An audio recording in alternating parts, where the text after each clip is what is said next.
शारदीय नवरात्रोत्सवाच्या पार्श्वभूमीवर कोल्हापुरात अंबाबाई मंदिर परिसराची स्वच्छता आणि रंगरंगोटीला सुरुवात झाली। मंदिरावरच्या शिखरांची स्वच्छता पूर्ण झाली, रंगरंगोटी सुरू झाली आहे। सोबतच गरुड मंडप आणि नगारखाना नूतनीकरण वेगाने सुरू आहे। या कामाची दृश्य आपल्यापर्यंत पोहोचवलीत आमचे प्रतिनिधी रणजित माजगावकर यांनी। नवरात्रोत्सवाच्या पार्श्वभूमीवर कोल्हापुरातल्या करवीर निवासिनी श्री अंबाबाई मंदिरामध्ये आता कामाला वेग आलेला आहे।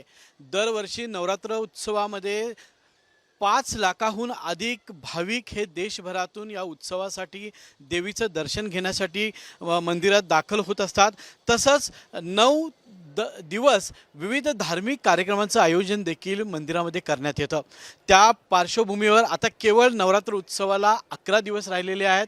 पश्चिम महाराष्ट्र देवस्थान समितीच्या वतीने सध्या मंदिराची जे शिखरं आहेत, कळस आहे, हे रंगवण्याचं काम कालपासून सुरू करण्यात आलेलं आहे।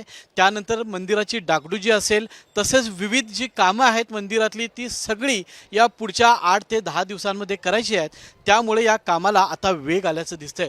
सध्या अंबाबाई मंदिराचं जे मुख्य शिखर आहे, कळस आहे, याची स्वच्छता झाल्यानंतर आता याला रंगकाम जे करण्याचं काम चालू आहे ते सध्या आपल्याला दिसतं।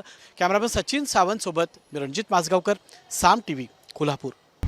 आता isakal.com आहे देशातील नंबर 1 ची मराठी न्यूज वेबसाईट। प्रत्येक अपडेटसाठी isakal.com ला नक्की भेट द्या।